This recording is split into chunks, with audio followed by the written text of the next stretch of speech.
What do you think? I think we're dead meat. Real dead meat.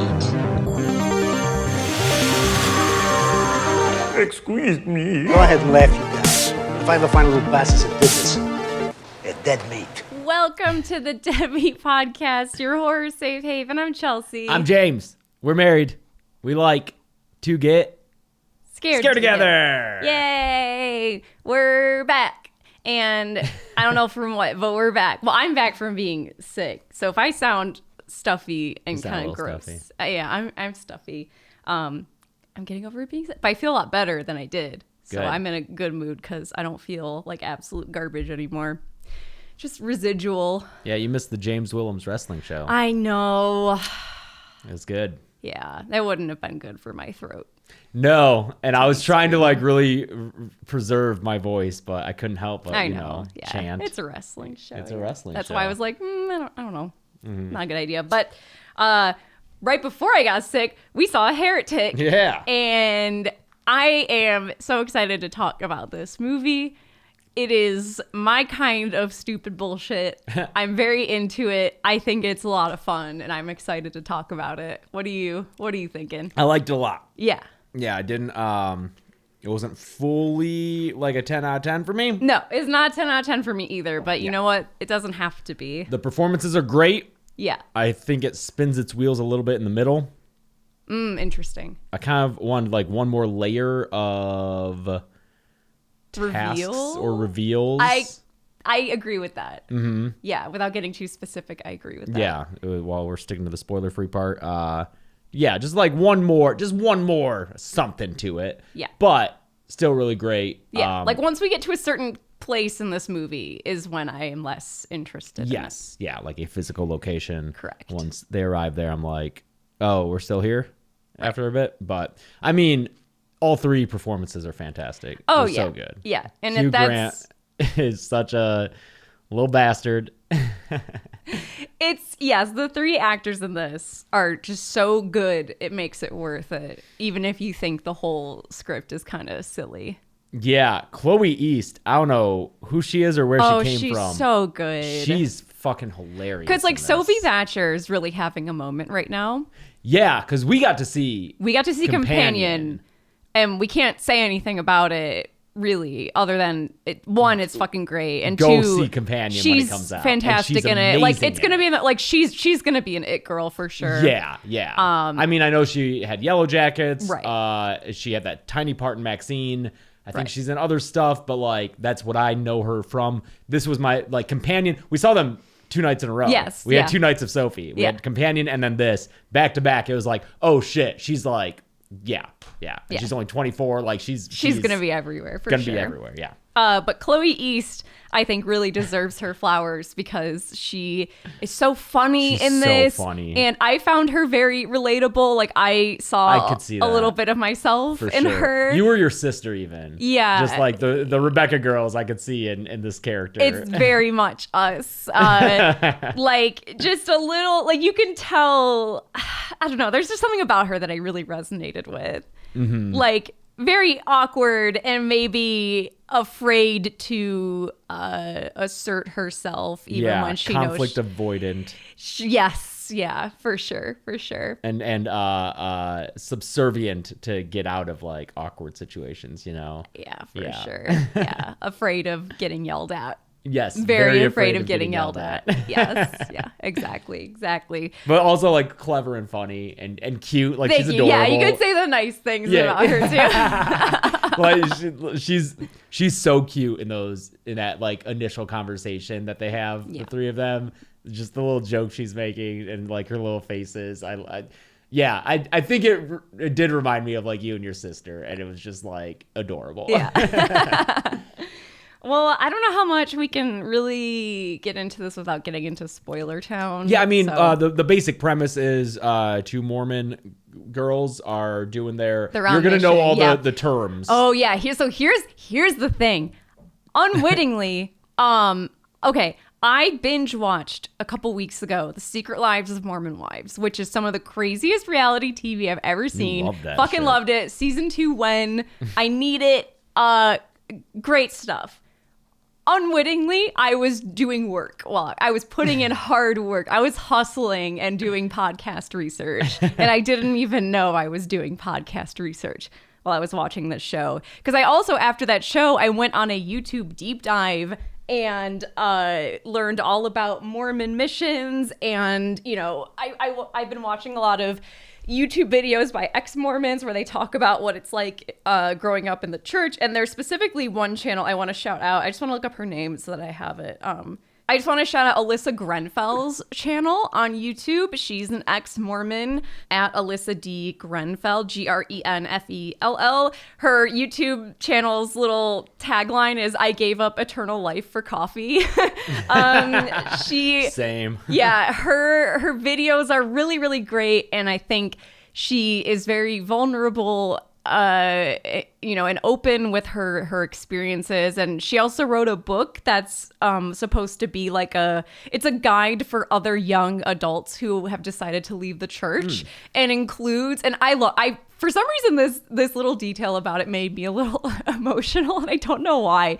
There's like little just life how-tos in it, including how to order your first cocktail. Oh, wow. Because, you know, that can be intimidating to just walk up to a bar. And so there's just little things that I was like, what? That is just so sweet to me. I don't know why that little thought made me feel all kinds of things. But anyway, she's great. I learned a lot from her. So, and on that note, I'd also say we didn't know until after watching the movie, but both of these actresses were raised in the Mormon church. In the church, and left it. So Sophie Thatcher and Chloe East, I had no idea. Yeah. And by the way, this Alyssa Grenfell also has a review about Heretic. So if you want to watch a review of this movie by someone who grew up in the church, went on mission, that's that. Is that what these girls are doing? Yes. Is that what that's called? They're doing their mission. You can just do you can go on mission locally. I always assumed you would have to go. So here's how it works is so in the church, like you serve your mission, and if I'm using the wrong terminology, I apologize, but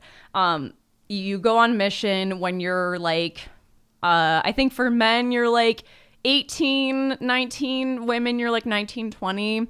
It is technically optional, I think, and we're going to get into this discussion. Is it really optional if there's but if you don't do this, you're not as devout as everyone else. And, you know, you're not the most perfect Mormon that you could be, although they don't call themselves Mormon. I should say. Church of the Latter-day Saints. Yeah, Church of Jesus Christ of Latter-day Saints. Wait, Jesus? Yeah. LDS. Yeah, you're not the most perfect LDS member that you could be. So is it really optional when your eternal life is at stake, kind of thing? But it is technically optional. I did not know you have to pay to go on mission. This is not a volunteer thing where it's just, you know, something you do for free and you get sent somewhere, or something where you even get paid like minimum wage to do, essentially, to essentially be a salesman for the church. You pay thousands of dollars to be sent somewhere. You don't get to pick. What? You do not get to pick. You can be sent overseas. You might have to learn a language. I mean, that's part of the Book of Mormon, the musical, is they just get sent to Africa, like random village in Africa. They don't get to pick. So she got sent to, I think, somewhere in Colorado. And she was like, it's such a bummer because, you know, both her and her husband are ex-members of the church. And she's like, at least my husband got to go to Sweden and, you know, learn Swedish. And at least he has that skill. Yeah, I'll go sell some books in Sweden. Yeah. So, you just get put where they tell you to go. Oh, but these ladies are doing it locally. It's in Utah, right? I don't know. Actually, I don't know. It's a mountainous area. I feel like it could be Colorado. Yeah, it's not Salt Lake City, I don't think, because Sister Barnes says she's from Salt Lake City. Okay. It doesn't sound like she means she's I guess area. I just assumed Utah. I mean, it looks very mountainous. Yes, it's very much a western state. It's somewhere in the western United States. Yeah. Yeah. Sister Oh wait, no. Sister Barnes is Sophie Thatcher, right? And Sister Paxton. Sorry, yeah. So Sister Paxton's from Salt Lake City. Sister Barnes is from Philadelphia. Oh yeah, which is important later for something about her life, her upbringing. she wasn't quite raised in the church, right? So she was like a convert. No, it her mom sounds like was her mom was a convert. So she was raised in the church, but that's another thing I've been learning about the Mormon church is the lineage is very important. like how long your family's been in the church. Yeah, and it's a big point of pride to have ancestry that goes back to the original settlers in Joseph Utah. Smith. Yeah. Yeah. Apparently this. Wait, who was Joseph started and then Brigham Young took him to yes. Utah? Yeah. Because they were originally in. They were in. Was it like it was a Midwest state? Yeah, I forget where, but then Missouri? they got run out of there. And They went got to run out of Utah. there and they were like, let's go to then- fucking no man's land, Utah. And then Joseph Smith got murdered? Question mark. Anyways. Oh, is that a question mark? He probably got murdered. Oh, okay. Yeah, assassinated. Okay. Yeah. Then they went to Utah. And, It was Western New York. I thought it was a wow. Midwestern place. So it's a big point of pride to have your ancestry that goes back to like Joseph Smith and. Wait, never mind. Illinois. Oh, Illinois. It was founded Founded in in- New York, and then they like set up in Illinois, and then okay. were kicked out. Yeah. Should we just get into it? I guess, yeah. Well, anyway, it's these two girls. They're doing their mission thing. They stop at Hugh Grant's house because he's on their list. He's on their of list. He's people who are interested in yes, learning that's more. called investigators. Oh, okay. That's the terminology. Oh, yeah, they did is use that someone term who in the expresses movie. interest in Okay. learning more. They're an investigator, or I think sometimes they've been called like a friends of. There's a language for everything. He invites them in. They're wary because they're not supposed to be in a room by themselves with him, but he's got his wife in the other room and she's baking a blueberry pie. So let's sit down, talk religion. And that's basically what the trailers give away. Yep. That's the setup for the film. And then stuff happens. Then a whole bunch of silly shit happens. Let's move into spoiler town. Let's do it. I don't feel like dancing around it anymore. Yeah, so he invites them in, and yeah, the missionaries can't, like, female missionaries can't be alone with a man unless another adult woman is present. Okay. Yeah. And you also have to always be with your buddy. Essentially, it's a buddy system for both male female missionaries. You have a partner, and there's a sight and sound rule apparently where you're either always supposed to be within visual range or like Hear them. yeah. In another room So doing you're something. never alone is the thing. Okay. Which sounds miserable. Like even the house you live in, which Oh, is, like even when they're done doing their mission out on yeah, their, you like, live when in they go back you home? live in a house with other Oh. people on mission. It's usually someone in the church who agrees, like, oh yeah, these missionaries can stay here, kind of thing. So yeah, and you also you don't talk to your family. Like you can call them on major holidays, and that's it. Really? If they're not Mormon, or even if they are? No, even if they are, What? like you are away. You are Are you saying while they're on mission? While they're on mission, Okay. yeah. Okay. yeah. Yeah, that makes sense. Yeah, yeah. Before they get to his house, the movie does a good job setting them up to be very likable. They're like just hanging out on like a bench talking about condoms. Yes, Magnum size condoms. because there's a and- condom ad on the back of this bench they're sitting on, which is and the movie gets into this. It's like marketing where the condom ads say they're Magnum condoms, but they talk about how they heard from a friend that Magnum condoms are just the same size as regular ones, and they just call them that to make men feel bigger. Sister Paxton talks about a porn that she saw, maybe accidentally or maybe out of curiosity. She won't say, but just like her language that she uses, the This sexual is intercourse. so real. Peen. I thought it was pee. No, she said peen, P-E-N, Oh, which I is the most like teen girl language and is so real Yeah. and sexing. Where it's just, I Yeah, feel sexing awkward as a verb, talking uh-huh. about this, so I need to use kind of cutesy language to make myself not feel as weird. Yeah, they're very clearly driven to do their mission. Awesome shot of them carrying their bikes up all those I staircases. love this shot. This So good. shot of them carrying the bikes is like a slice of life anime. I don't know how to. It does, yeah. Do you know what it I'm does talking seem like about? that for sure. I don't know why. And I guess we should shout out the filmmakers because they wrote A Quiet Place. Correct. Scott Beck and Brian Woods. So they created the story for and co-wrote A Quiet Place, which then Krasinski kind of like, he was the other co-writer and then kind of just took it over, directing it, taking over the sequel. Oh, they did Haunt. Wow. Haunt is good. Haunt is good but joyless. Remember, It's very that's bleak, yeah. It's like the very grim counterpart to Hellfest, which Right. is much more like a party fun times Right. movie. That's interesting that they did Haunt, and then this, which is so funny. They This has also so did much humor. 65, which I'm. What is that? That Adam Driver dinosaur movie. Oh, Fucking terrible. I'm so sorry. It was so bad. didn't that go through a lot of weirdness? I don't know. I mean, Sam Raimi's a producer. I on don't that. know. What happened to I that don't know movie, who to dude? blame that movie on, but I didn't see it, but you saw it, right, Gus? not see Oh, it, you no. did. I No, watched you it. watched it on a plane. I watched it on a plane as well. So and both I our was wives watched it on a plane. completely baffled, and I was so angry the whole time because it was just so silly. That's so like it was something I wanted to see. You're fine. that was what Erica said, right? That it was Yeah. like not even Just- worth it's watching not. not even on a plane. Nah. Wow. Okay, that's weird, but you know what? They're making movies, so they made this one, and this one's very good. So shout out to those guys. Some fun direction in here. There's a shot near the end, the like diorama shot Yeah, that like it's I it's like like that. I wrote in my notebook the money shot. Yeah, because it's just so very fucking cool. It's Yeah. very cool. Yeah, I think I like their stuff when it's the more low budge kind of end of things. You know.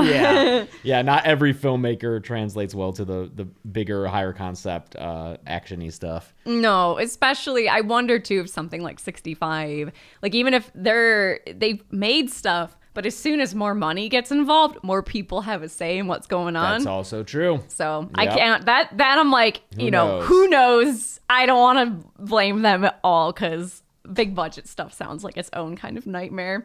Yeah, so you're set up to really like them and understand how ostracized they might feel in this. After they carry their bikes up the stairs, they're like walking across the street, and walking the other way across the street, they see a group of girls who are like, Secular teen girls in the middle of an intersection. I thought it was interesting that the intersection they're standing in, kind of dancing and taking pictures in, is like a rainbow painted intersection. oh, is it? I didn't Yeah. notice that. Mhm. Just to like really hammer home that these are not Mormons, Hmm. you know? And they see our two Mormon girls. Well, before they even interact, though, the Mormon girls see them, and Sister Paxton, Chloe East, is like, I already love these girls. Like, they're like, did you catch her say that? No. Yeah, because she's off screen when she says it, but like they look over and we see a shot of the other girls like laughing and taking a video in the street, and you hear Sister Paxton be like, I already love these girls. Just showing that like they're not judgmental. They're Yeah. not, opposed to people who clearly aren't members of their church. She just has this like innate enjoyment of other people, Right. and like seeing people be happy and have a good time, and so it makes the next part all the more tragic because she's like, she like passed no judgment. She like said that she liked these girls without any evidence. She just liked their kind of being, and then the girls see them and they're like, can we take a picture with you guys? And they do, and you can tell Sophie Thatcher's like skeptical, but Chloe East is happy to do it. And then they're like, don't you guys wear magic underwear? And they pants Chloe East in. Yeah. Or Chloe East, sorry. Yeah, which they do. They're wearing their garments. Yeah, she has her garments on. Which I learned that and I wonder how different this is now that like social media is a thing. I didn't realize that the kind of ceremony you get your garments in, that happens during, I believe, your kind of endowment ceremony, which is like, I would say, because we both grew up Catholic and we're both lapsed Catholic. I feel like you could compare this to confirmation. The big difference, though, is that confirmation and what happens is not a secret. Like, before going in, like, what confirmation's going to be. Yeah, no, confession is the secrets. Well, yes. Other But, like, sacrament. you're prepped for like every step of doing Catholic, the sacraments and stuff, right?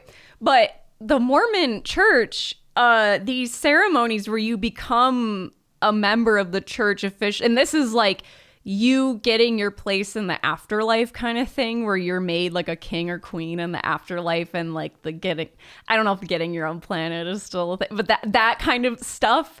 And where you get your garments, and where it's all kind of like, it's very Mason-esque, because Joseph Smith was a Freemason, so he borrowed a lot of that stuff. And all of that, I didn't know, is a secret. So when you're a kid growing up in the church, you don't know what this ceremony is going to be.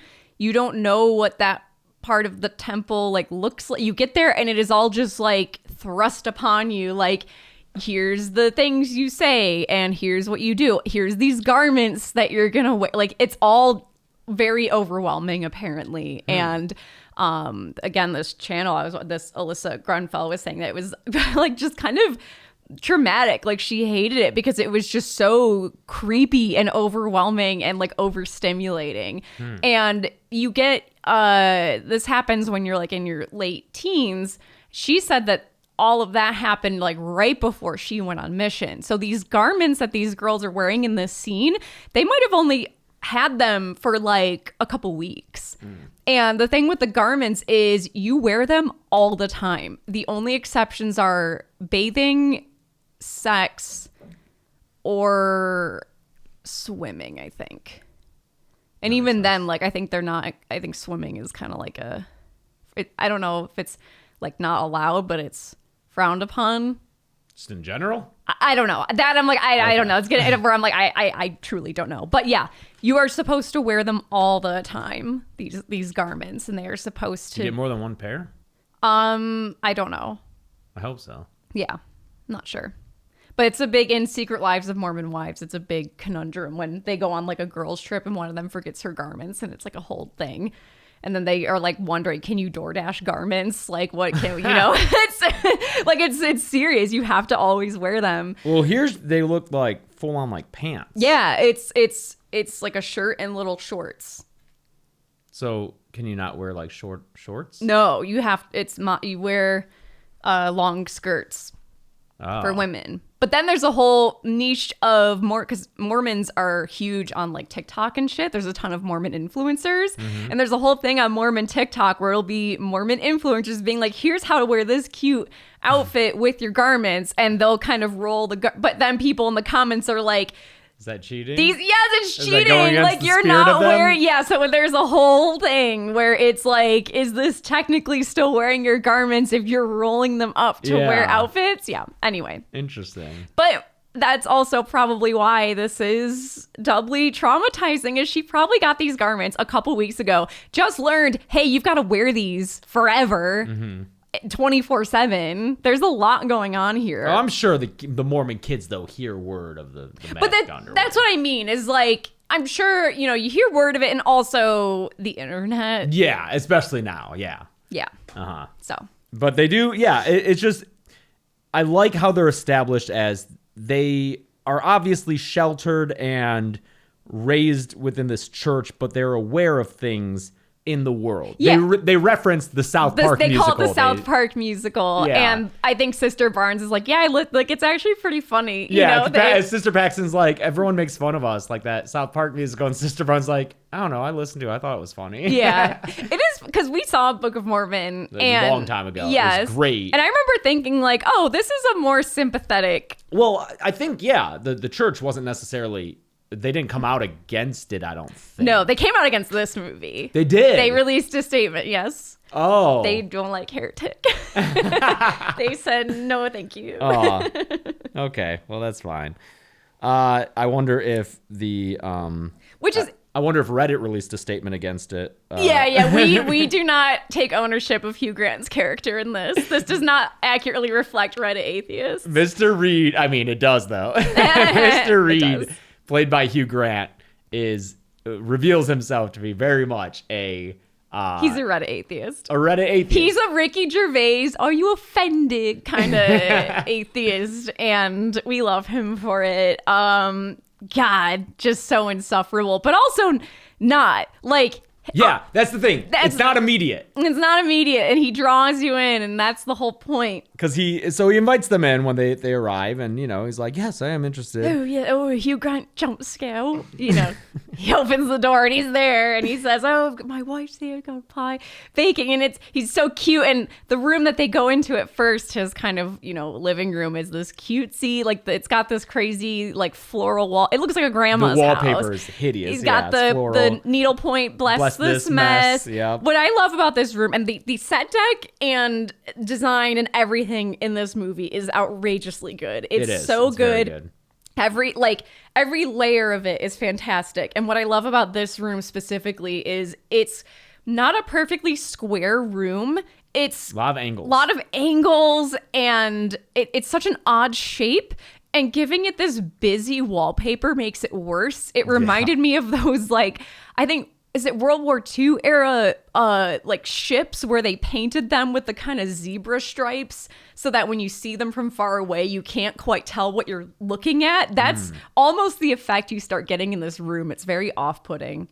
Yeah, he mentions when they come inside, he says the walls and the ceiling have metal in them. Yes, he makes this offhanded comment. He goes, by the way, there's metal in the walls and ceilings. Do you mind? And they go, oh, it's fine. And I'm thinking, is this some Mormon thing I've never heard? Oh, no. I immediately was like, oh, there's not going to be phone reception. Oh, yeah, I'd see. Exactly I would have been like, okay. Yeah, no, I would have been like, wait a minute. Yeah. So phone reception doesn't work, right? Yeah. He basically did a terms of services thing on them. Where like, by the way, right? you agree. Yep, okay. Yeah, check the box. Great. Come on in. We've got pie. So they sit down, start having a conversation. His wife he says she's shy. She doesn't want to come out She's shy, yet, and she's so making pie. She's making pie. Let me bring you some refreshments. He brings out cola for the Mormons because they can't drink coffee. Well, he's like, oh wait, you can't have any caffeine, right? And they're like, no, it's not like that. So what's the deal with this? Okay, so it's in the original, the texts that apparently it was a you couldn't have hot beverages. And this is written, I don't know, like is it 1700, 1800s? It was 1800s, yeah. 1820s, 1830s. So that came to mean like coffee and tea. So it's not caffeine, which you think it would be, because that is the kind of drug element. It's psychoactive, yeah. Right. No, it is just, so you can't even have decaf coffee. It's like coffee and tea. So that's why if you go to Salt Lake City, there are chains of soda shops everywhere. Some of which I was looking at the menu of one of them called Swig, and honestly, some of this shit sounds real fucking good. These handmade sodas with all kinds of different flavors and little toppings and fruits, and I was like, what? Ooh, this sounds good. What? I'm kind of into it. I kind of want one here. So, are there like an old-fashioned soda jerk? Yes. Like with a hand pull? Yeah, it's yeah. It reminds me of how RTX would have that soda. Oh, the cart. Yeah, the cart with the sarsaparilla. Yeah. flavor. Oh, sarsaparilla. That was real good. I wonder, are there any Starbucks in Utah? Probably. There have to be. There's still, I mean, speaking of SLC Punk, there are non-Mormons in Salt Lake City. That's true. It's not like every Utah is. This, this drink, this seasonal drink that Swig has right now called the Jolly Elf, which is Mountain Dew, passion fruit, strawberry puree, and fresh orange. Which sounds fucking delicious. God, I think I just got a cavity. I know, but it sounds so good, though. Oh, man. But anyway, so that's, as we'll kind of talk about Mormonism, there's a lot of loopholes and ambiguity of language. And in one of her videos I was watching, Alyssa Grunfeld said that being a Mormon involves a lot of Googling stuff on your phone. She said the first time that she went grocery shopping with some other girls while she was on mission, there was a lot of like, are we allowed to have matcha? Google, like, is matcha? Okay. Yeah, so there's not a lot, even people who are in the church can't clearly say this isn't allowed. Got it. Yeah. Yeah, so they start talking. He says that, yes, I have been on a personal struggle to find the one true religion, and that is his goal. Yes, he compares it to trying different fast food chains to find like the one with the perfect burger, perfect Yeah. the perfect everything, and They agree, like they come to an agreement that Wendy's. when they use Wendy's as their so he's as looking their for the Wendy's their one true of religion. Wendy's. They don't talk about Taco Bell. They said. Yeah, Taco Bell explicitly they say we don't talk about Taco Bell. Apparently, Bullshit. It's clearly the best fast food chain. But there's apparently some trauma related to Taco Bell, which I thought this was a throwaway joke, but Yeah. this comes, No, it back, comes later, back later. and it's kind of important, which is very funny to me, and that's why it's important she's from Philadelphia. I'm wondering, Gressel, if you know where this is going or not. And if you remember when this happened, because I kind of do. That's why. Mm-hmm. Okay, I see. Yes. They sit down with him and they start talking about, at first it starts pretty, it's a pretty polite back and forth about, just the concept of faith. He takes out his Book of Mormon. It's riddled with tags and they're delighted notes. by this. They're like, oh, and fucking Sister Fax is like, Mr. Reed, more like Mr. Reed.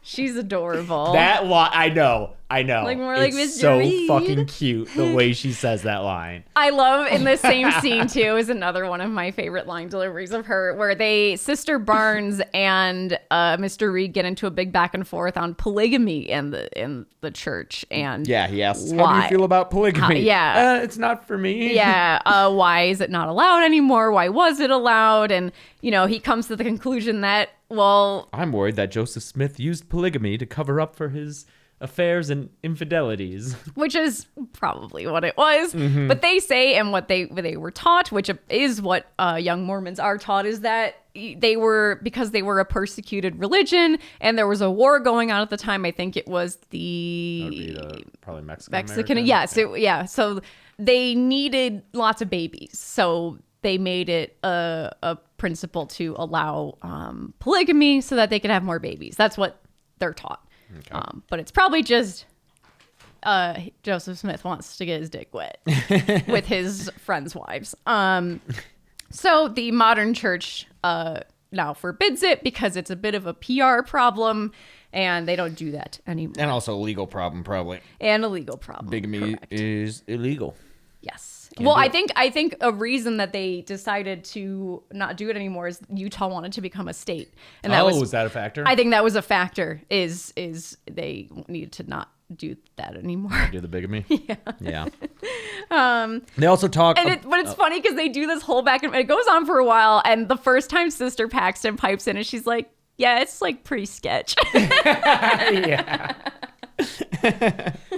They also talk about Sister Barnes's past and her dad Yes. having died Yes. at an earlier age of Lou Gehrig's disease. Yeah. And Hugh Grant laughs and is like, "Oh, blueberry disease? Well, I wouldn't want to. I'd love to get blueberry disease." And they're both like, No, Lou Lou Gehrig." Gehrig's He's like, di- Oh my God, I'm so sorry. I thought you were talking about the pies and making a joke of Lou Gehrig. That's awful. Oh man, I cringed into space. And like that, I think he really did hear blueberry. I think he did too. Because like, I don't think he's the kind of guy who, well, maybe. I don't think that's the kind of like psychological torment. Or you know what? Do you think maybe? Because I could see this being one of two things. One, he maybe totally misunderstands and it's genuine. Yeah. Or two, he's doing it on purpose to see if they're the type of people who will correct him. And they do. Yeah. So that's giving him a sense of, okay, this is what How I'm much dealing push with. Yeah. You get. How yeah. polite are these two going to be? Yeah. Yeah. Well, maybe that's the case. That's probably Yeah. more likely. But yeah, they talk about how, interesting it is that Sister Barnes still is a practicing Mormon and has faith and belief despite the fact that her father died of this awful, awful disease. And these are the kinds of things that when you talk to someone who's a non-believer, that's often something they'll cite is, I can't believe in a God, a just God, when ALS exists or child cancer. I mean, that's a big factor in me not believing that there is like an active, Like good, benevolent God. Because I don't- you can say all you want, like, oh, it's part of a plan, but like that's a hard sell. It's a hard sell. That's for a hard sure. sell, man. Yeah. Yeah. So it's an interesting discussion. And this conversation goes on for a long time. There are two, like this, and then the next conversation they have in the next room are just like scenes of these people talking. And you know what? I love works. it. Yeah. I love these. I love it. It is interesting to me the whole time. It is tense the whole time. It's tense. It's funny. Because he starts to let the mask slip just enough to where it's really fucking creepy. And to the point where they start getting weirded out and they finally ask, like, can we meet your wife though? Like, Yeah, they're like, okay, can we now meet your wife? We really need to for our rules. And he's like, oh, of course. Also, the lights like randomly turned off. They said they're on a timer. Yeah. So they're like, okay, can we please meet your wife? He's like, sure. They're on the timer from fucking Infested. It's the same. Oh yeah, I had that thought in the hallway. Yeah. So he turns the lights back on and goes back to the back, and they're like, "Let's just fucking leave." Yeah. I think it's Barnes who's like, "Let's just leave." And is this when they notice the candle? I think this is around when they find they do. They realize, oh, it's a blueberry pie scented they candle. look like Sister Barnes is looking at the candle and then realizes, oh fuck, and she turns it around and sure enough, it's blueberry scented. Apparently, and I'm so mad we didn't get one of these screenings in select theaters. They piped in blueberry smell. Oh, dude, I think this is A24. Yeah. The A24 store has the blueberry pie candle. We gotta get one. Yeah, I bought a book. It's like the Heretic, like it's like a religious book. Really? I bought it before even seeing the movie. I was buying something else. I forget what it was. I hope it was the candle.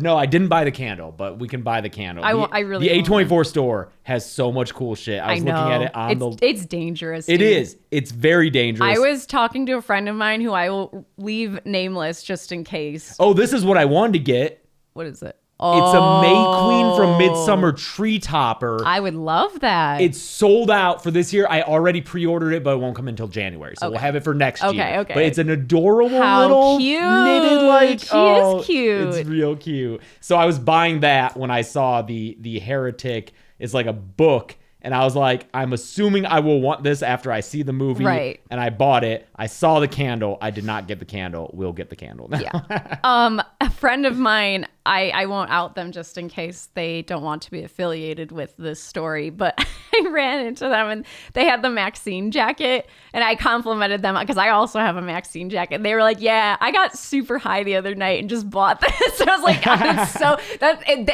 A24 store is dangerous, dude. Yeah, this is what I bought. The Book of very Belief, cool. The Heretic edition. It's got some stuff in it, and then the blueberry pie candle needs to be purchased. We need it's it. very good. Hey, want to talk to you about our sponsor this week, Rocket Money. It's getting close to the holiday season, so I've already put most of my Christmas stuff up. I love going through my decorations each year and having something make me say, oh yeah, this thing, especially if it's something I've owned for a really long time. The opposite of that feeling? Realizing you're paying money for a subscription you don't even use. Seriously, can you name every subscription you have? I know I can't name all of mine, and I'm not alone. Over 74% of people have subscriptions they've forgotten about. With Rocket Money, I don't have to remember every subscription or worry about forgetting any, because I can see them all laid out right in front of me. Rocket Money is a personal finance app that finds and cancels your unwanted subscriptions, monitors your spending, and helps lower your bills. I can see all of my subscriptions in one place, and if I see something I don't want, it just takes a few taps to cancel. I never have to get on the phone with customer service. Rocket Money will even try to negotiate lower bills for you, sometimes by up to 20%. They automatically scan your bills to find opportunities to save, then you can ask them to negotiate for you. Rocket Money has over 5 million users and has saved a total of $500 million in canceled subscriptions, saving members up to $740 a year when using all the app's features. Stop wasting money on things you don't use. Cancel your unwanted subscriptions by going to rocketmoney.com/deadmeat. That's rocketmoney.com/deadmeat. rocketmoney.com/deadmeat. Our next sponsor this week is Uncommon Goods. As of this episode's airing, Thanksgiving is literally tomorrow, at least here in the United States. And that means gift-giving season is upon us. But instead of the same old, you can spark something uncommon this holiday season with incredible hand-picked gifts from Uncommon Goods. They make your holiday shopping shopping stress-free by scouring the globe for original, handmade, and absolutely remarkable things for everyone on your list. These gifts spark joy, wonder, delight, and that it's exactly what I wanted feeling. Everyone has that family member or friend whose attitude is, well, if I want anything, I can just buy it for myself. And then it's impossible to shop for them. Uncommon Goods is basically made for this kind of person. You can get them something they didn't even know existed, like a bottle of wine stuck in a puzzle-style box, which is one of Uncommon Goods' more popular items. When you shop at Uncommon Goods, you're supporting artists and small independent businesses. Many of their handcrafted products are made in small batches, so shop now before they sell out this holiday season. And with every purchase you make at Uncommon Goods, they give back $1 to a nonprofit partner of your choice. They've donated more than $3 million to date. To get 15% off your next gift, go to uncommongoods.com/deadmeat. That's uncommongoods.com/deadmeat for 15% off. Don't miss out on this limited time offer. Uncommon Goods, we're all out of the ordinary.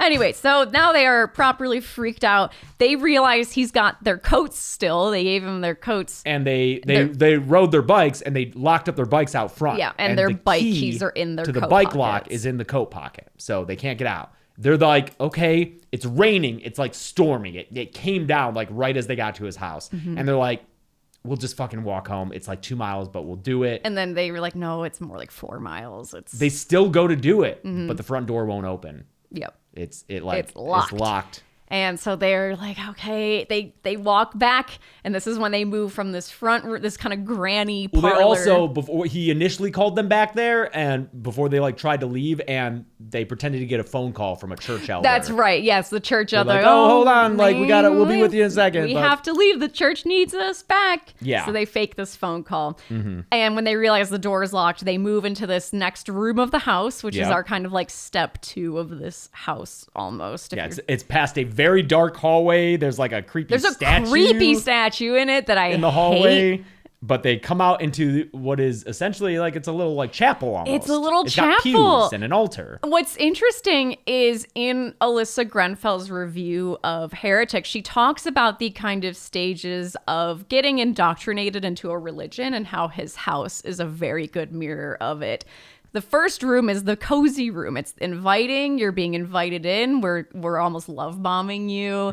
It has a very wholesome exterior. Then when you move into the next room, this is the more like service-based kind of room. It is church. It's going to church. You're putting in the work. Your life is becoming, you're learning the theology. It's the more like kind of it's more work. Yeah. Essentially. It's also got a leaky ceiling.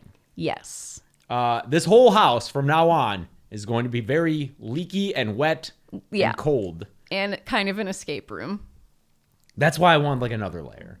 Yeah, me too. Because we're in this room for, again, and this is the other scene I talked about where they're standing around talking for a very long time. Still works for me. They leave here and they're eventually going to go into the basement. And that's when I'm like, a little bit wheel spinny to me, and I'd like another step. But, sure, yeah. They get their coats, and the key they find has changed from Barnes's coat to Paxton's coat, which is a little weird. Yeah. He calls them out on the phone call that they lied about. Yeah, because there's metal in the walls. He's like, "There's no need to fabricate. I've been nice to you. You can leave on your own accord this whole time. You can leave. There's no need to lie. Yep. I know that you're lying because I told you there was metal in the walls and ceiling." Right. He says the deadbolts are on a timer. That's why the front door is locked and it won't open again until morning. And they're like, at first they're like, okay, can you just open them though? And he says he can't. And then in a little bit they're like, it's weird. It's weird that it's weird that you can't do that though. Yeah. I mean, if I'm the fire marshal, I'm like, excuse me. That's a problem. That is not up to code. That's not up to code for sure. I feel like the moment the mask fully comes off is when they're like, can we please just meet your wife? And he goes towards a door and he's like, oh, she's right in there. And then he stops and he's like, do you really believe my wife is back there? I love this moment. This moment does freak me out. It's so creepy. Where he's like, do you still really think that my wife's back there? Despite evidence, despite everything I've told you to believe, do you think I have a wife and that she's back there? No, it's like because of everything I've told you to believe. Despite all the evidence that you have, the candle that I let you see, everything. Do you believe just because I am telling you I said that so. my wife is back there? Do you really honestly believe that she is? Right. And obviously, this is a metaphor for faith. Do you trust the evidence that you gather in your life, or do you trust someone telling you about a higher power?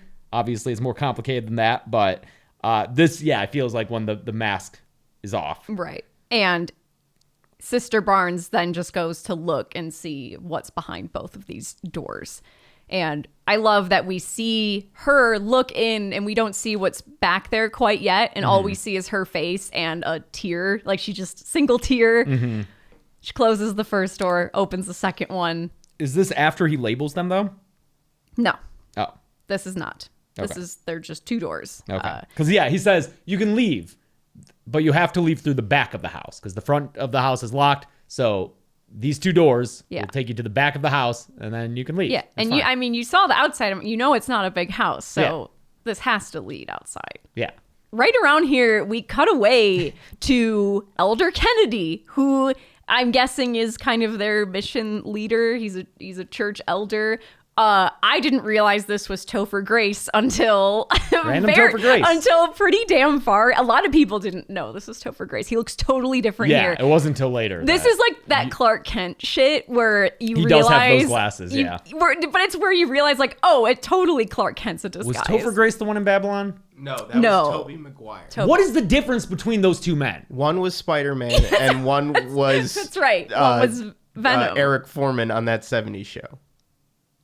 And wasn't he Venom in the... He was. That's true. They were both in that's gonna Spider-Man fuck they me. they look similar, They but do that's look why I similar. think he was... Yeah. But that's yes. why you're fucking him up. Yeah. What? Topher Grace was Eric Foreman on that 70s show. He was David Duke in Black Klansman. And least problematic, as we're all learning, least problematic, that 70s show cast member. A long time there were rumors about like Yes, he we're all was so friends, standoffish and like everyone else is friends except for Topher. Because there were weird those and like prickly. behind the scenes documentaries about that 70s show. And yeah, I specifically remember watching one where it was like, oh, Topher's like not friends with us. But now we all realize, oh wait, no, it's because he's the only normal one. Everyone else sucks. So good for him.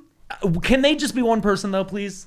We just Do we need two of put them? them in the fly machine and just mush them together. Like, do their careers, are there enough gaps in the times that they worked that we can just say one person did all their stuff? I think Tobey Maguire is gonna. What was he besides Spider-Man? What'd he do? Wasn't he in Cider House Rules and like... Oh, I think he was in Cider House Rules, and then he was in like more like acclaimed things, but he also wasn't on a sitcom for 9 years. So Yeah. you know, that'll keep you busy. yeah, Yeah. in the 90s. he gets cast as friendlier characters than That's than Topher. Topher Grace. Which one was in Predators? I don't remember. The Adrian Brody Predators, remember? And he's like an evil doctor at the end. It's He's probably like, Topher Grace. okay. That's If I so had to weird. guess. I don't really remember that movie. Anyway, so we see Elder Kennedy. He's kind of packing up for the night, and we can tell he's like, where the fuck are these girls? And so he goes off looking for them. So now we've got this kind of, we are waiting for this dude to show outside up. force to come and Right. rescue them. Yeah. Yep. It is getting snowy though out there. It is, The weather's not good. Around here, Sister Paxton sees a very sharp-looking letter opener. That's important. She slips that into her. They both see it, but Paxton is the one who, or Barnes is the one who takes the initiative to grab it. Yeah. Yeah. It's around this time we get into the big Monopoly kind of set piece. Yes. Which is, it's such a fun, like, very cliche way to explain all of this. But I think that's why it works, because Hugh Grant's character is such a cliche. We are still in the "Why are you booing me? I'm not wrong" part of Hugh Grant's character. Yes, exactly. When he's talking about like polygamy being used to further Joseph Smith's like personal interest, and then this whole Monopoly speech that where Monopoly started as a 1904 game called Landlord's Game, which was like created by a feminist. It has this like feminist history, but it was stolen and the idea was sold to, was it Parker Brothers? I think so, yeah. By someone else, and it was rebranded as Monopoly. Monopoly, the capitalism game. Yeah. So he compares Landlord's Game to Judaism, Monopoly to Christianity. Yeah. And then Islam to, it was like another form of Monopoly. I think it was. I forget what it was like. I think it was Monopoly with like slightly different rules. I forget what version it was. And then Book of Mormon was like Big Boss Monopoly. No, it was Bob Ross. Oh, Bob Ross Monopoly. That's right. Yeah. Bob Ross Monopoly is Mormonism. I think more accurately, Islam would be the catopoly we have downstairs. Oh, we do have a catopoly. Yeah. Because cats are very important in Islam. All cats are Muslim. That's confirmed. Oh, is that true? It's true. Oh, Lucy? Yep, she is. Oh, okay. But yeah, so it's the idea of iterations, and it even goes back to before Christianity. He talks about. Oh, he has a whole fucking slideshow. He's got a whole exhibit in his house of gods throughout cultures and ages, ancient Egypt, etc. Of like gods who were born on the 25th of December. Gods of a virgin birth. To a virgin who are carpenters, blah, blah, blah. Yeah, like a bunch of different gods who share the same traits as Jesus. And it's like, how can they all have these things, or how can it all be coincidence? He also has been playing this song over and over since they've entered the room. Mm-hmm. And it's The Air That I Breathe by the Hollies. Mm-hmm. Are you familiar with the song, Gressel? Not off the top of my head. I also did not know it off the top of my head. The vocals sounded a little Bowie to me when it started, but I like it. It's good, yeah. And he says, it's The Air That I Breathe by the Hollies. Have you ever heard it? And they're like, no. And he's like, bullshit. You have, but you've heard it as Creep by Radiohead. Because when Creep came out, the Hollies sued them for stealing their song. I listened to that song and I'm like, I guess I kind of hear there it. are some chord progressions. It's a chord progression thing. But there are only so many chord progressions you can have. Yeah. I would have never, even if I knew this song, if I heard Creep, I would not be like, those are the same song. Right. He says that the same was true for Lana Del Rey's Get Free, that Radiohead sued her for it being a ripoff of Creep. Right. And we listened to that one. That one's not in the movie. I bet they couldn't afford Lana Del Rey. No. But it does sound. It sounds a little similar. But the point is, these are all iterations of the same original. And with every iteration, the message gets diluted. The original version is obscured. So he's just, this is a runner throughout. Around here, I wrote, why is this a Darren Brown show? Because it fucking is. I am a huge fan. Our British listeners might know him better than our American listeners. He's a magician, a mentalist that I absolutely fucking love. But his shows, his like live specials have very much the same kind of Hugh Grant cadence. And he's also a very passionate atheist. He's not a dick about it though, which is why I like him. He's very thoughtful and very gentle about it, but like it's so similar, and I love it so much. He says that all faiths, one, he's like, Judaism was the original, but it's less popular than Christianity. Yeah, because Christianity has more advertisers, and Mormonism, they're door-to-door salesmen essentially, which so it's all about the marketing. Which That's again. all it is. Monopoly, better marketed than Landlord's Game. Yeah. Alyssa Grenfell's video about her mission, she talks about how accurate the term salesman is. And this is even before she reviewed Heretic. She talks about how, like, when you're on mission, you're a salesman for the church. And she has her, like, book of all the sheets they have to fill out. And you're basically doing customer research. Like, you have your demographics and you have numbers every day. And it is so close to like sales reports. It's like more work than you realize on their end, where they are tracking these numbers. And in her Heretic review, she compares that to Hugh Grant this whole time is taking notes. He is, and yeah. he is kind of observing their behavior. And she said that reminded her a lot of like notes she would take while she was on mission. He says that all faiths, in fact, that's right, iterate into the Phantom Menace. Yes. Anakin Skywalker. Is this why you sent a Jar Jar gif? This and we is were why like, there was a Jar ready Jar to gif record? in the group chat Well, today. the girls expressed confusion at this, and to clarify, he says, You know, Jar Jar Binks.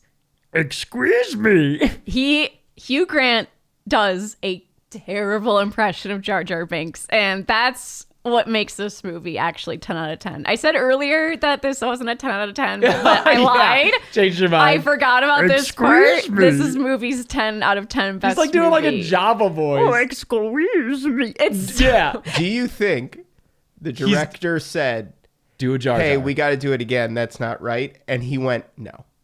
Probably. I saw a tweet that said, I know he hated doing this and it makes me so happy. Like, has Hugh Grant ever seen The Phantom Menace? If he has, he doesn't remember it. Yeah. Like, I don't think He ever hasn't seen it since 99. no. Yeah. Why would he ever watch it? I don't know. I mean, think about Hugh Grant in 1999. Very, very famous, popular. Huge. person. When right? was his Like- big scandal? Oh, I always Before forget that, that. I think. What was the scandal? Was it sex worker? Hiring a sex yeah, it was a worker sex named, worker. was it Divine Brown? That sounds right. Yeah. Was it just hiring one or was it? It was hiring one, but I think he okay. was married.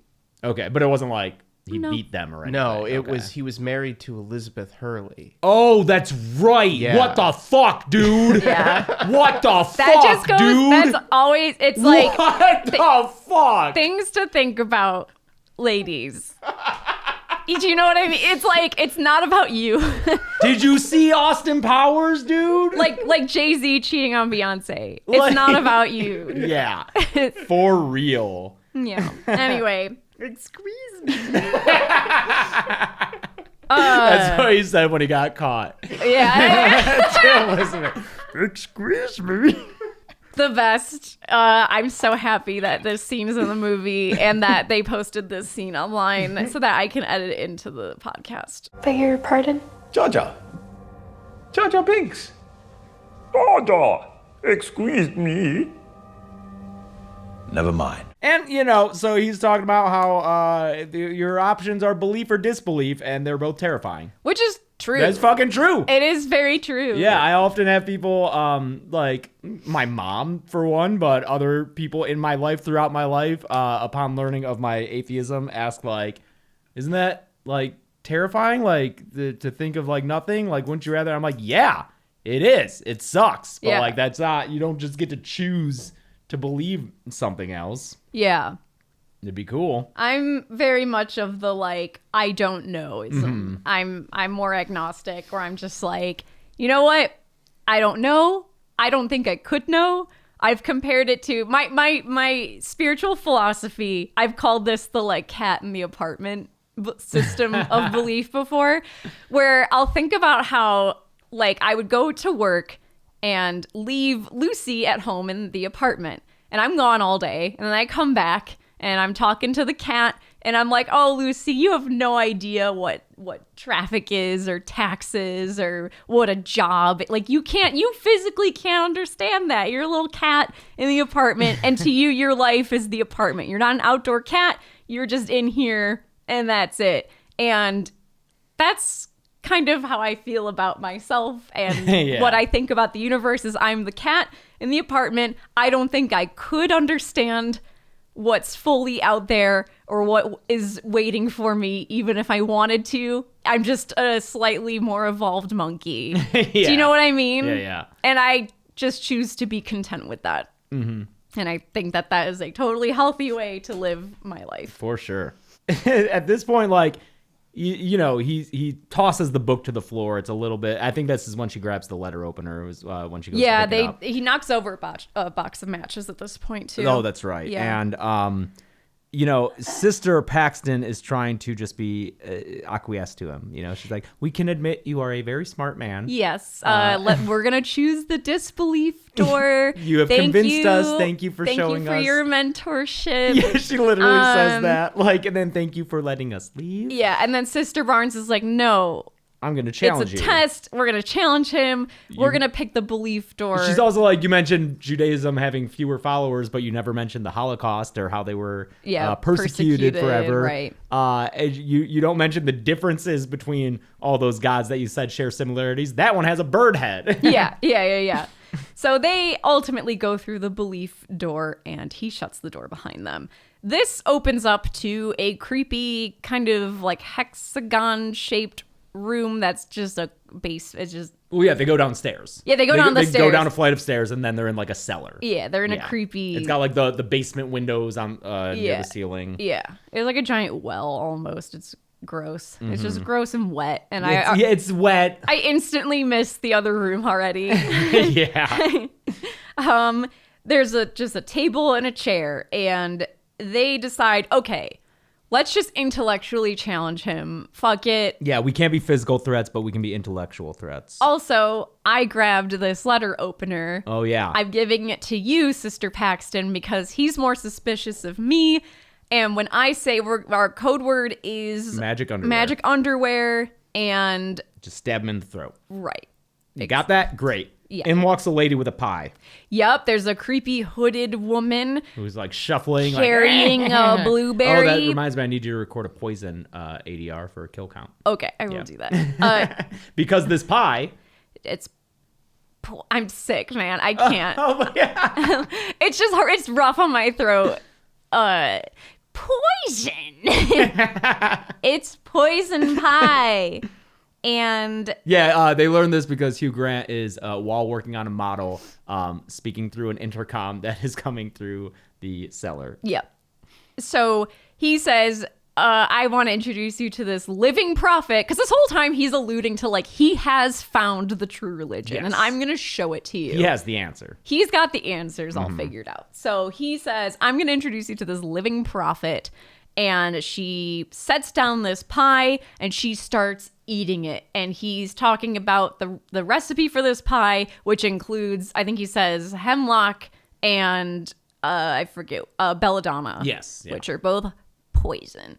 And she eats the pie and fucking dies on Throws it up. table. It's gross. It's gurgly. Face down in the pie. Yeah. Yeah. And he says, don't worry, this prophet will resurrect. She's gonna come back to life. Yeah, momentarily. You're gonna witness a miracle. Yeah. Meanwhile, the doorbell rings because don't forget, Topher Grace. Topher Grace is coming, and he rings the doorbell, and Hugh Grant has to go open the door. In the meantime, they're like, okay, he's distracted.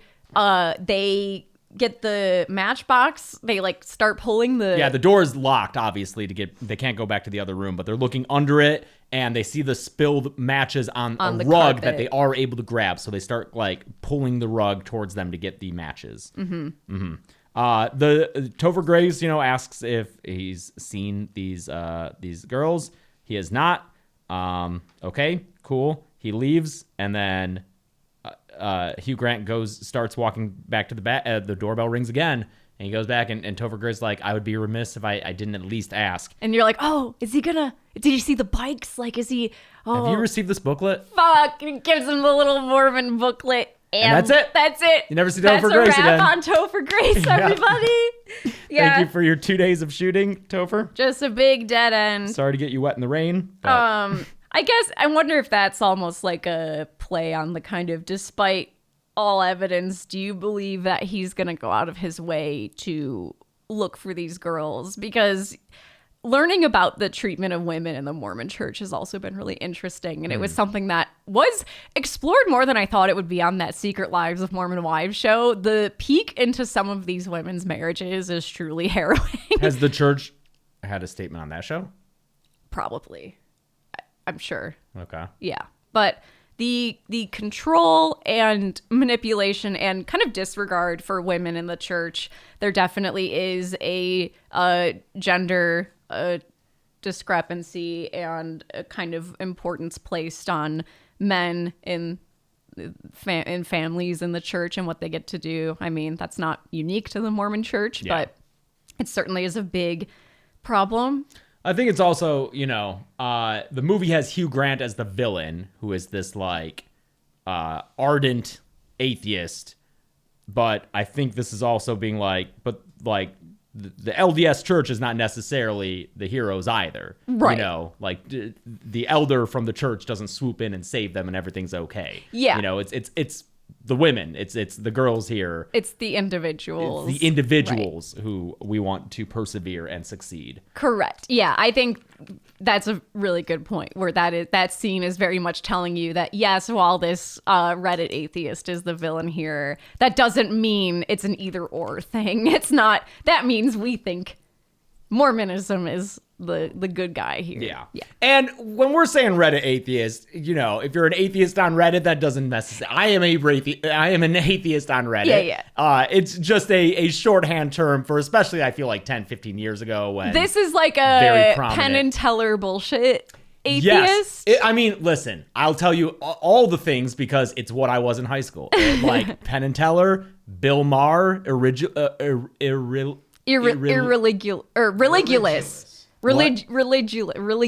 Yeah.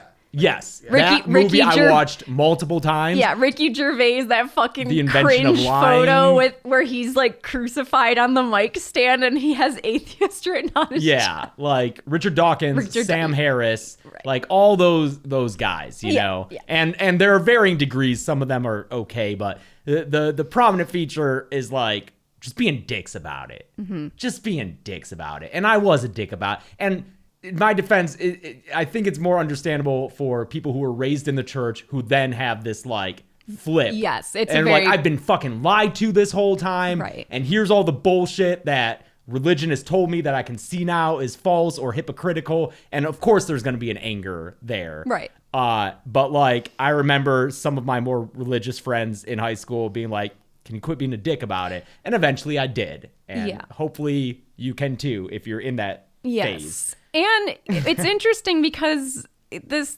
kind of touches on that where it's like, if you are an angry atheist and you want other people to see what you've seen and to understand what you now understand to be true, like that kind of tact is not going to be what convinces someone. Like being a dick is not what's going to convince someone. What's going to ultimately convince someone is what convinces these two girls essentially is their own life, like their experience, like having a family member get sick, the way that they are treated within the church, having maybe a near-death experience, like you just have to trust that like people are going to go their own way, I guess. And it's also it's gaining some humility. Like I still believe in what I believe, but like I am no longer arrogant enough to be like, it's definitely this way. Right.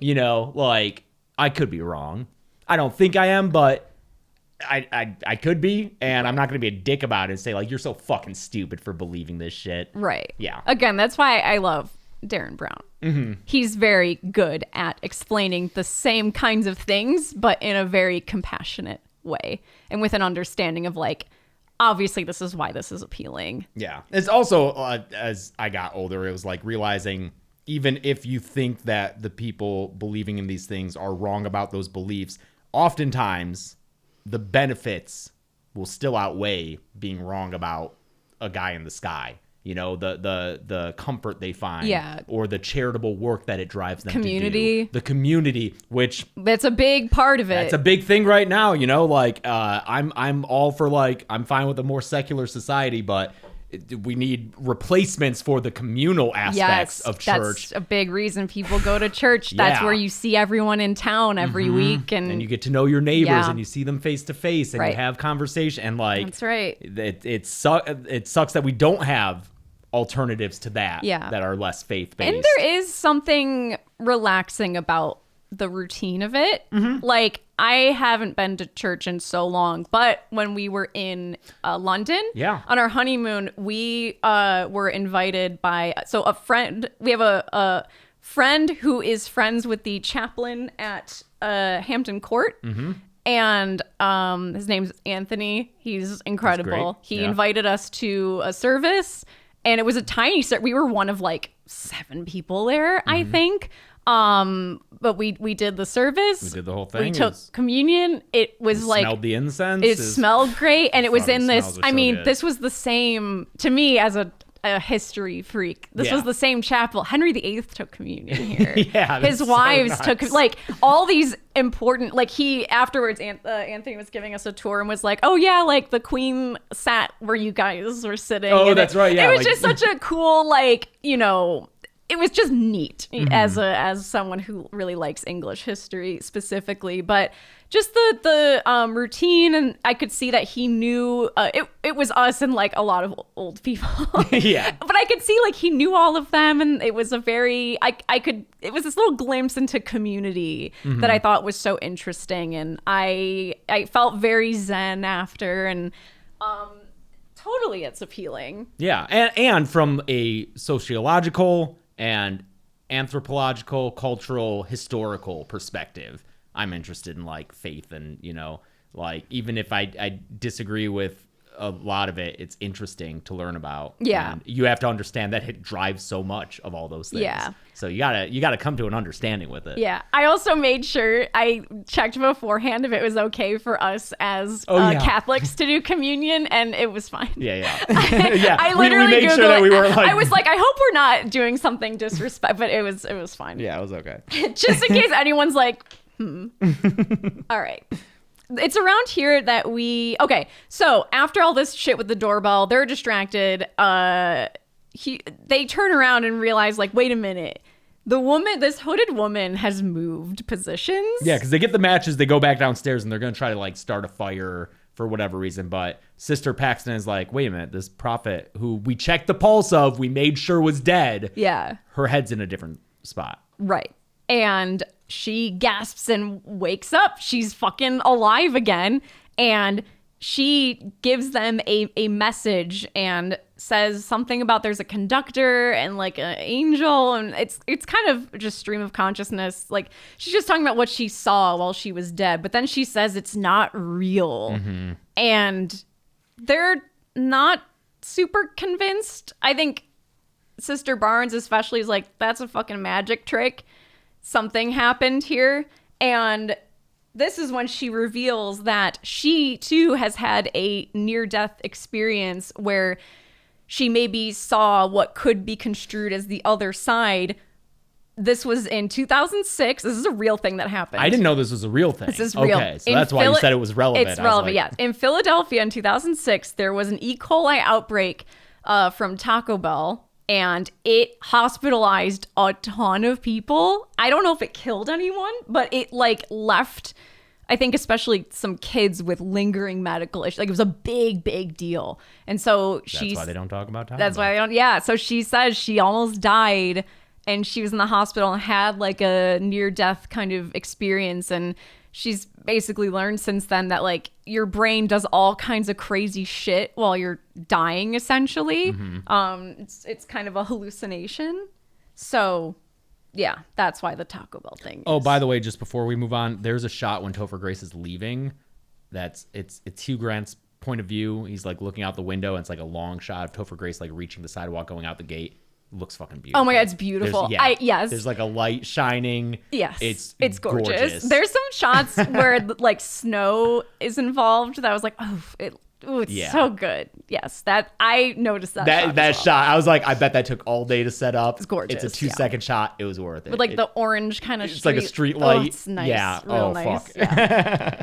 Anyway, while she's talking about this near-death experience, Sister Paxton can tell, she's setting this kind of monologue up so that she can say the words magic underwear, and that's my cue to stab him. But Right as she goes to say magic underwear, she gets her throat slit. Hugh Grant fucking slits her throat with a box cutter, dude. And yep, she And he's like, she like falls out and bleeds out. and he's like, but don't worry, she's gonna come back. And then he's like, oh wait, oh no, well, Something's wrong. I guess she's not coming back. And just to double check, he fucking slits her Slits arm a long way. And He's like, don't worry, she's not real. This part was a little weird. yes. And I guess they kind of explain it later, but this is when he's like, here's what's actually happening. We live in a simulation. She's an NPC. We're real people. And here, I'll show you. He cuts open her arm. He starts fishing around. He's like, oh, no, that's a vein. And then he pulls out this little metal rod. Yes. He's like, see, she's a robot. And I'm just like, I'm sitting there, I'm like, that's birth control. Yeah. And I'm like, that's a birth control implant. And even Sister Paxton knows. Yep. Even Mormon-ass Sister Paxton's like, that's birth control. What the fuck are you talking about? I forget where this even goes. This is him just... Yeah, it's weird because he was saying something about the candle flame gave it away that she wasn't This real. I didn't that understand. I didn't get. This would be like a second watch kind of thing. Yes, because I don't understand all that shit. I think someone online said that he saw it poking out through her skin. There was a shot of her, the scar in her arm. Okay, the scar, yeah. He starts talking about the butterfly dream, not the butterfly effect. Common mistake. Yeah. Where it's like, I think it was like an ancient Chinese philosopher. It's like, was I a man dreaming of a butterfly, or am I now a butterfly dreaming of being a man? Yeah. So it's like, oh yeah, we live in a simulation. This stuff is, if you've played the Zero Escape games, so similar to me tonally, this whole movie, where characters are just bringing up random experiments or philosophical quandaries. If you like this movie and the tone of this and these kind of long-winded conversations, you would love the Zero Escape games. Just putting that out there. Yeah. She's like, I object. And he says, well, you can challenge my premise. I love that. Yes. Which is great. That's such a Reddit atheist Yeah, thing to yeah. say. Try me. And she says... Cool. Let's debate. Spirited debate. She says, I think something went wrong here, and you're just improvising, because the whole simulation narrative is weird, and I feel like you just kind of made it up on the spot. Yeah, because that's not a microchip. That's birth control. That's birth control. And she says, I think there was a body swap at some point. When we were upstairs, like, you knew that we would be distracted by the doorbell, Yeah, which although... He wouldn't have. That's the thing. Had Is Topher what Grace ring was it. the plan? If Topher Grace hadn't rung the doorbell, I'm sure there was something, but it was very convenient. Yeah. That he knew that they would be distracted and not looking in the direction of the body. Yeah. While I don't know. Yeah. So because I think she cites specifically, it's like the doorbell rang and you knew that we would not be looking down here, but it's like he didn't know the doorbell. So. Again, maybe a second watch would clarify something. Maybe someone in the comments, or maybe it's just a slight little overlook. Yeah. But or he just knows like someone's gonna be looking for them. I don't know. But when the woman comes back to life and says it's not real, she thinks that part was not part of the little script she's supposed to say. Yeah. She thinks that this woman went off book and he panicked, and she's like, my conclusion is that because there was a body swap, there's another way to get in here somehow. I think that there's a trapdoor under this table because that's where all this like water is running to and the room's not flooding. So there must be like a drain or something. And sure enough, moves the table. There's a door. She opens it up. Oh, by the way, in case you're like following along and you're like, is the prophet lady just standing there the whole time? No, when Hugh Grant came down, he like ushered her away. It was like after she like said what she saw. Get back to bed, Grandma. He was like, okay, all right, let's go. So she's not standing there. Yeah. But yes, the premise is the first lady did in fact eat that poison pie and die. Is dead. And then they got rid of her body and another woman took her place. Yeah. To so the wake body up had and, to go somewhere. Yeah. So sure enough, there's a door in the floor, and he goes, okay, well, if you're correct, if you go down there, there will be a body down there. Are you going to go down there and check your hypothesis? And he says, only go down there if you want to discover the one true religion. Right. So she does. She says, I want to know what's true, and the only way out is through. So she does it. Yep. So she goes down there. Sure enough, there's a body down there. And she keeps walking, and there's all these hallways of like pagan shit. Yeah, there's like a bunch of religious iconography hanging off the bones walls and symbols. It's like in Evil Dead Rise after the earthquake happens and they go down. Yeah. It's like down there. Yeah, it's creepy. I like it. I'm not 100% sure what is going on down here. I assume it's just all his various research. I guess so. And it's kind of like a They very pointed. There's a shot of a poster of Dante's Layers of Hell. I think there's that too, especially because the very last room, this one she emerges into now, it's cold and it's like freezing cold, and there's like spraying water and the final layer of hell in Dante's Inferno is ice. Satan is frozen up to the waist in ice. It's cool. Literally. To get to that last room though, their bike lock is on the door. Right. And so she has the key in her pocket and opens it and enters it. Yeah, this cold room with like little misters, like it's a greenhouse or something, but there's all these caged women. There's tons of caged women. They're all in robes. Yeah. And that's when Hugh Grant follows her in there and is like, what is the one true religion? And she says it's control. Yeah. I'm not here because I chose to be, but because you wanted me to choose to be. Like, that's why she has the key in her pocket. She figures out, like, when he first let them in, he ran outside, stole their bike lock, used it on this door, put the key in her jacket. Yeah. She says, like, she's been controlled this whole time, and he rebuts her with, like, well, you chose to be here. Why did you let me control you? Right, exactly. Well, why'd you let me do that? And to his point, before they get to his house, when they get there, they're like, oh, we were just in the neighborhood, but that's bullshit. They had a list of people. They're hauling their bikes up these stairs. It is very purposeful. They're not just in the neighborhood. They went there with a purpose. They chose to go to his house. Yeah, that's the whole thing, is like, well, why did you let me do that? And that's often a question people have for people who are in like the Mormon church or religion where it's a bit more insular and could be considered cultish. Why don't you just leave? But at a certain point, it's like when you are so indoctrinated and you believe your eternal life is at stake, you believe that seeing your family in the afterlife is at stake.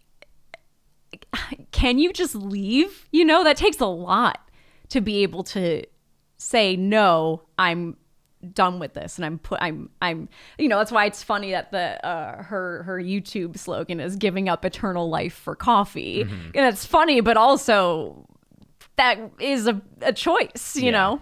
Yeah. And also, this shows that he's just replaced religion with his own religion of control, and it's not a good one. It's not a moral or ethical one. It is one that he rigidly adheres to, but just because it's not, a faith, an organized faith, doesn't mean it's better, because he's a dick. Yep. Yep. She stabs him in the throat. She stabs him in the throat because he says something about the magic underwear. Oh, yeah, he does. So yeah. She stabs him. He runs after her, stabs her in the stomach. Well, no, she gets away from him and she's running all throughout the house, but there's all these, and this is when we get the cool shot of her climbing up a ladder. Yeah. And then it zooms out from her climbing up the ladder, and it zooms out into the diorama he's been building of his house. Yeah. And then it pans up to the room that the diorama's in, and she comes out a door it's very neat. In the room. It's an awesome shot. It's cool. Really cool. Yeah. But she realized she can't get out. She's locked in here, and so she climbs back down into the cellar, and he does get her. He catches up to her, stabs her in the stomach, and so they're both laying there dying, and he kind of mockingly, I think, asks her to pray for both of them, and she finally says prayer doesn't work. And there are studies. Again, this is the most Zero Escape game shit where a character's dying and she's like, have you ever heard of the prayer experiment? I was like, yes, I love this. This is my kind of bullshit. Where she talks about how there were two groups. I forget when this was done, but there were groups of ill patients, and one group had people praying for them and the other group didn't. It didn't make a difference in terms of recovery or anything. But then she says, what's nice about prayer is it's someone taking time to think of you. And that's kind of how I feel about it too. Yeah. Sister Barnes, he crawls over to her and he goes to stab her again. Yes. And then Sister Barnes appears and stops him with a wooden board with nails in it to his face. The wooden board with 3 nails in it, which is very Jesus-y. Oh, yeah. Mm-hmm. It had been established earlier when they were trying to escape. Mm-hmm. And she stops him by fucking putting it in his face and dragging it out and kills him. Yep. Then she falls back and dies again. And it's like, lady, you've been laying there bleeding forever. Right. this is when it starts to get into, is this real or not? Because then Sister Paxton is able to like crawl out of a window and is in the beautiful snowy woods. This is another shot I love. Yeah. This beautiful like daytime woods, and A butterfly lands on her hand. Yeah. And earlier she had talked about if she could choose to come back after dying, she would want to come back as a butterfly, and she would land on people's hands to let them know that it was her. Yeah. So a butterfly lands on her hand, and she looks down at it, and then it's not there.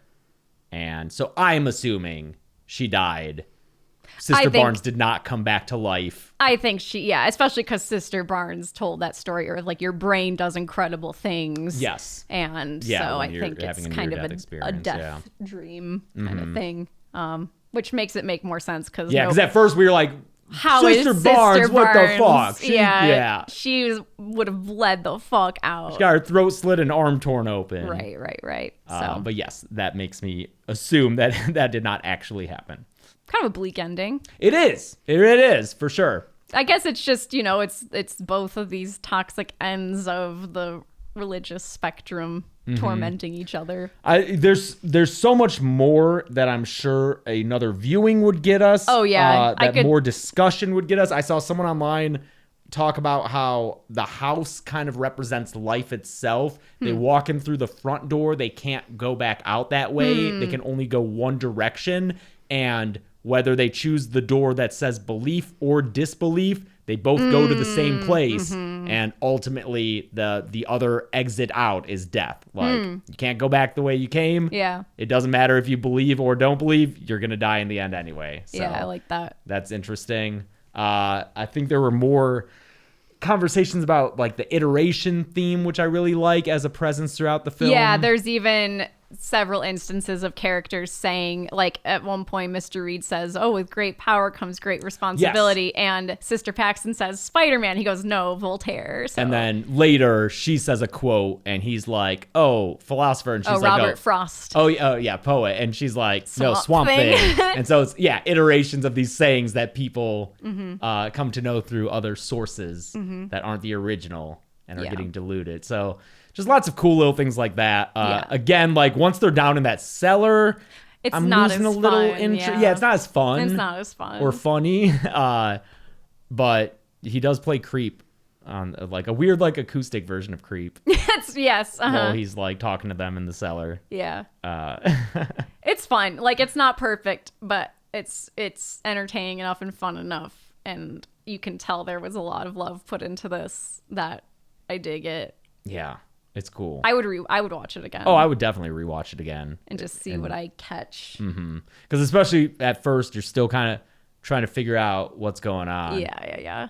We watched Blink twice. That's another one that I would watch again now that I know what the fuck happened. Sure, yeah. I think we were like 30, 40 minutes into that movie. I was like, what is the premise of this movie? And then you find out. And you find out, fuck. and it's really depressing. Yeah. Yeah. But that's that. Let us know how you felt about this movie.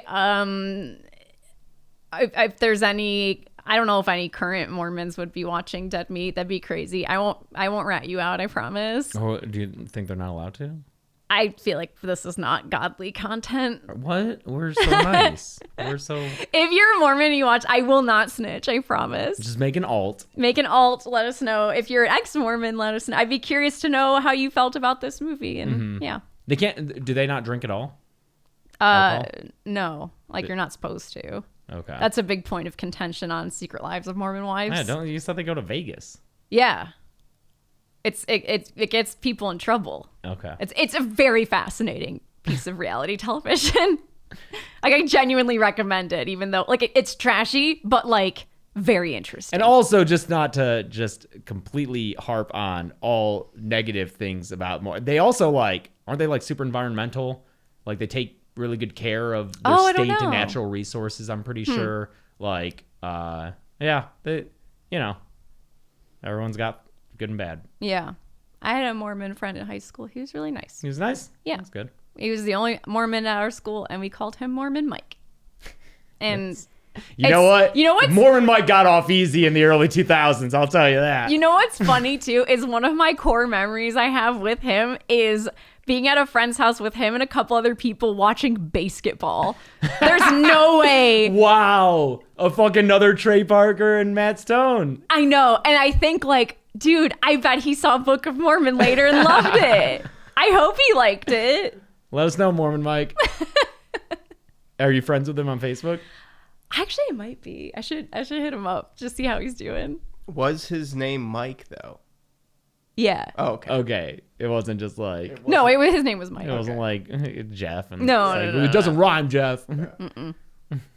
Yeah. Anyway, that's that. So thank you for watching. Yeah.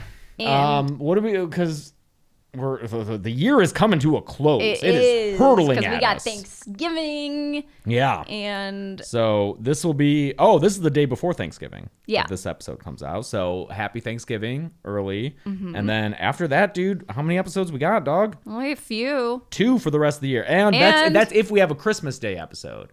Oof. Because Christmas is on Wednesday. Yeah, it is. So We'll see. we potentially have 1 episode left for this year. And if we only have 1, you know what it's got to be. What? Season 6, baby. What? Horror Survivor. Oh, sorry. I was like, I don't know what you're talking I was like, we already did Psycho 98. What are you talking about? Sure, we'll figure it out. Also, live show. Oh, yeah. Also, hey, we're doing a live show. Yeah. December 22nd at Dynasty Typewriter. Yeah, we're yeah. also going to be streaming it, so you can Yeah, if you're not local or if We'll be the selling limited capacity sells out, you can buy digital a tickets. digital ticket to a live stream. This is something that a lot of podcasts do, so we're experimenting with it, see how it works. Yeah, and it's going to be a thing. We're going to play games. We're going to have special guests. There'll be guests. It'll be very Christmassy. Yeah. It'll be a 2-hour thing. You know, it'll be worth your time, Yeah. worth your money, and we're gonna have Dead Meat staff members there, other guests. It's going to be a lot of fun. It'll be a yeah. lot We're of gonna fun. do, We're looking so forward to it. We're going to do a charity thing. We're ironing out details with that. And we also, I would like to open up a certain number of the physical in-person tickets to patrons 1 day early to give them a Yes. shot. It'll be $5 and up patrons. I wish it could be all patrons, but like it's a smaller theater, so I don't want to blow out all the tickets. So just a heads up, if you want the potential chance of getting a ticket early, that is one way to do it. Great. Cool. Yes. So until next time, I am Chelsea. I'm James. And that's Gressel. Thank you, Thank you, Gressel. Gressel. This is a longer episode. Yep. And until next time, this has been the Demi Podcast. Thanks.